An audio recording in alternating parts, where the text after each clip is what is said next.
Greetings dudes, and welcome to another video. So, Rage of the Abyss is still revealing new cards, as we saw very early in this week. We had recent support for Mermails and Atlanteans. We already know about 4 auras. We know about the Azamina cards. One card I did not cover on this channel that got revealed last week was Memento support. I feel like the new Memento support card was not really that helpful for the archetype, and I feel like the archetype already is doing very well for itself despite that new support. But however, I figured if they gave support to Memento, they were not done with Centurion or with Valmonica. This is very surprising to see because I feel like these are like one of the deck building sets that have been getting the most amount of support in the last year. The other archetypes that have been getting a lot of support, like afterwards, were Labyrinth and Runic. Like not even Vanquish Soul or like the Transcendrakes have been getting this amount of support in so many sets, like back to back. However, this was very necessary for Centurion. I feel like Centurion is a very well mid-range strategy in like a balanced format. What do I mean by that? In a format where you don't have a tier 0 dominant deck, or like it's a very open format like the one we had with Rescue Ace and Unchained, or well, I think it's best to say the format right after that, when those cards got hit, right before Phantom Nightmare. That was like the perfect format for Centurion, which is the reason I piloted that deck at the 1K event that I played on January, and it got me to very little success. So we got 2 new cards revealed. These are the cards that have been revealed for Centurion so far. There are only 2 cards that are not in here. Those are Wake Up Centurion and the new Emblema card. Those cards are not worth talking about. I've already made videos talking about those cards in this channel. And those are like the lesser known cards in the Centurion archetype. I might be wrong when it comes to the new Emblema, but I will die on the hill where Wake Up Centurion is just not a good card. If you want me to do like in-depth review of all the Centurion cards in its entirety, feel free to let me know. I have experimented with this deck for the past year now, and I really have good hopes of whatever comes to the future. I think Centurions are not a bad archetype at all.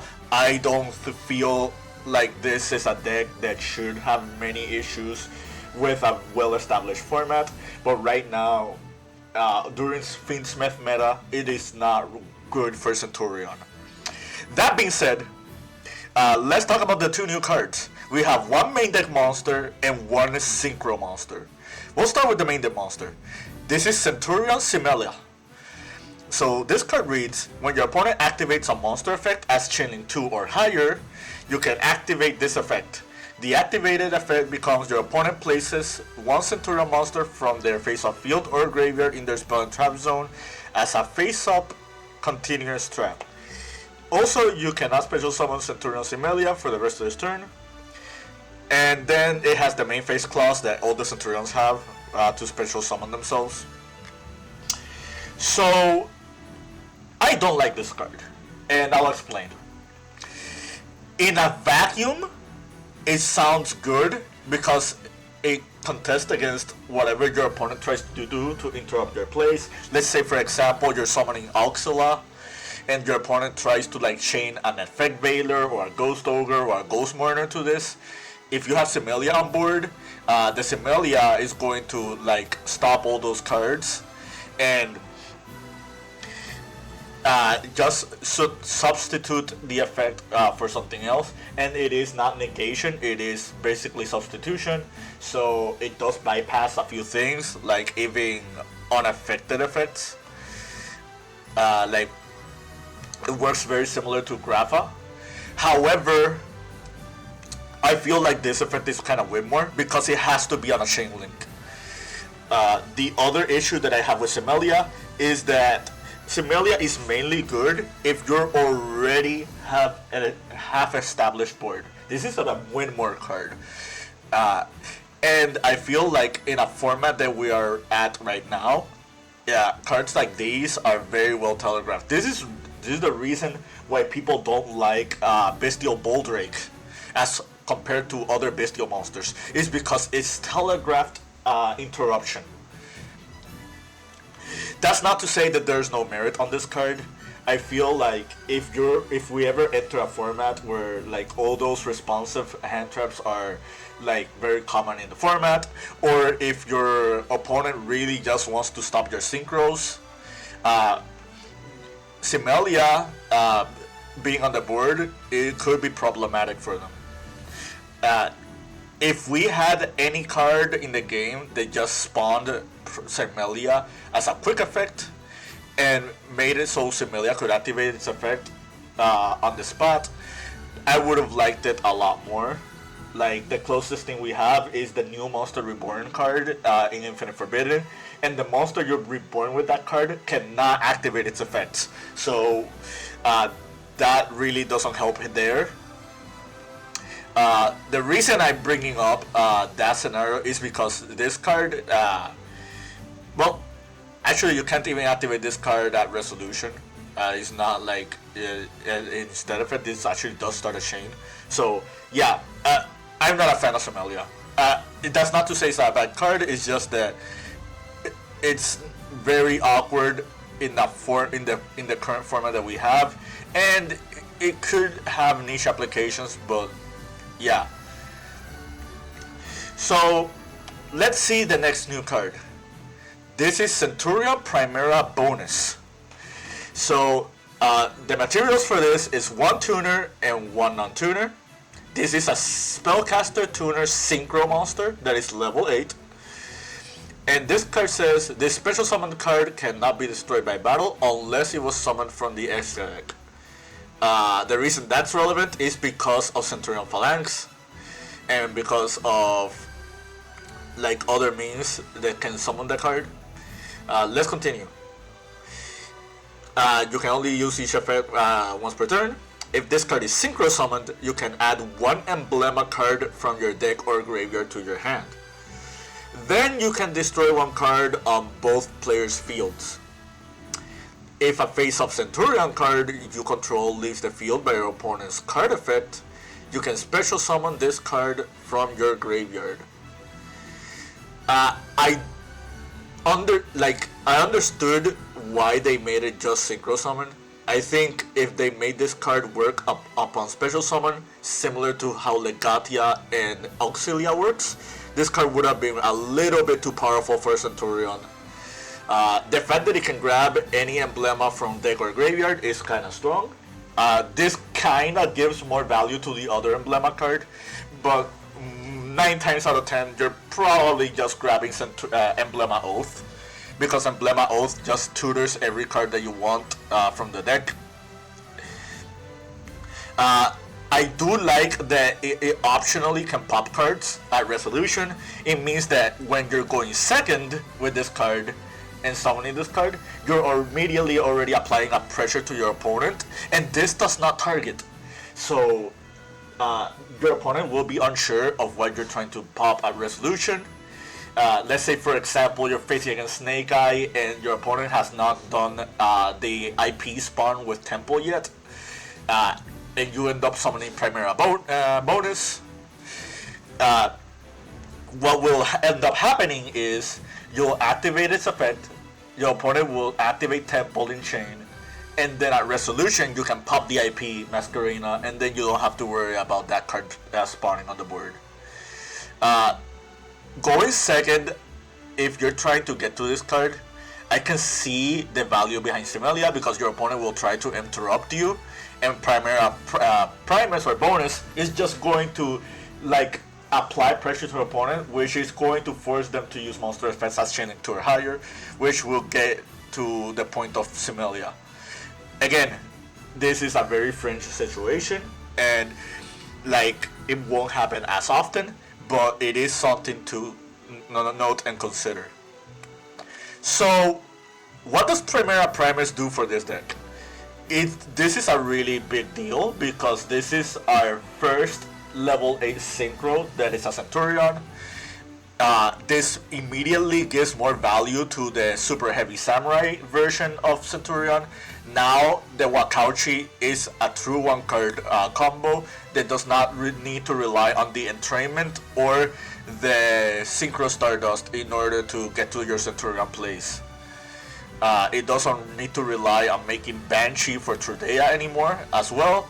The Wakauchi itself can just make the Primera bonus, and now you just immediately like get more value out of it.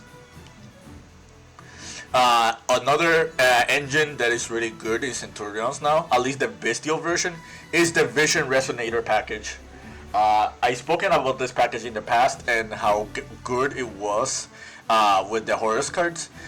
Like, these cards lost a lot of value when Baron de Fleur got like banned. However, like pairing this with a Bestial means that you're getting a lot of bonus effects, no pun intended. Another thing that really aids this card is the pure Centurion builds, and we need to take into consideration what is going to happen next format. We're going to enter a format where Mulcharmy for Ross is going to be TCG legal, or it's going to be legal in the same set as this card. Why is that important? A lot of people are tunnel visioned into finding solutions for the Ross because it is a card that checks a lot of combo decks. But if you've seen Centurion and their gameplay, the pure build and even the super heavy samurai build does not lose to Fuaras that much. Wakauchi is special summoning itself from the Spell and Trap zone. Same thing as the Centurion monsters. You don't do any special summons from the deck. You could do any special summons from the graveyard. And if you want to do your entire Centurion lineup, you can just end on the Primera Primus or Auxila, and you're just giving your opponent probably 1 or 2 draws out of it at most. And them having a +1 is not that bad if you got to your entire Centurion rotation. Also, something important to note, the pure version of Centurion is kind of resilient to hand trap. Like, draw doesn't hurt you that much. It does stop you from being +1 with Primera and Primus, but that's mainly it. Like, Valor and Imperm could be strong if they do it on your synchros, but if you already open with proper extenders, then you're going to play through those as well. And thanks to this card adding an emblema, now you have more value out of Centurion Atri. And this being a tuner now makes a lot of sense because Atri can do synchro summons even as a non-tuner. I was very perplexed by this effect at first because I didn't knew the value behind this being relevant, but now it makes a lot more sense with Primera Primus like being present card. The only issue this deck has are 2 of them. I don't know if they're going to get more waves of support after this, but right now we have 2 big issues. The number one, the biggest issue that we have right now is what happens if the synchro monsters end up in the Spell and Trap zone. There's no real way to summon them outside of something like any Master Pack Bit, which is not even, it's a discard. This is like the only card that really allows you to just summon the synchros from Spell and Trap, and this already has to be in the Spell and Trap zone itself for you to do that. The other thing is, we don't have level 8 synchros that are real interruptions that are within the archetype. That's not to say that there is no value behind this card, because this being a tuner means that you can summon this card on your opponent's turn, and if you have other ways to synchro summon, you can just go directly to Legatia, and that's your introduction right there, and so on and so forth. So going back to the builds, I think the Super Heavy Samurai version is going to benefit from the Primera card the most. Just Wakaushi being another one card starter as included to your other starters that you already have in your archetype, makes it very valuable. You also have the Motorbike, which is another starter, and this deck can play a lot of non-engine, which is probably going to be relevant next format. Another build that I think is going to be good on this is going to be like the Horus build.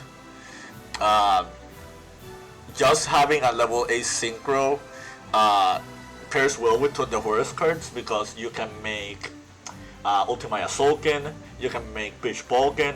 Don't let Konami hear this. you can do bishbaalken plays. I think this deck can FTK now, even without Calamity. I don't know if I should keep talking about this, but yeah, I think this card is going to benefit the Centurion archetype a lot. I think Centurion has a very promising future, depending on what happens on Konami's next Forbidden TCG list, post like Raging Abyss format. But yeah, that's it from me. More videos coming soon. I hope you found this informative to your liking and understanding. As somebody who has made a lot of Centurion videos and has spoken very highly on this deck in the past year, I think this is good support. By the way, the White Forest variant is not excluded in this. I just haven't posted the deck list yet, but yeah, White Forest is also good in this. Just a reminder for people. I almost forgot about that. But yeah, keep practicing and keep dueling.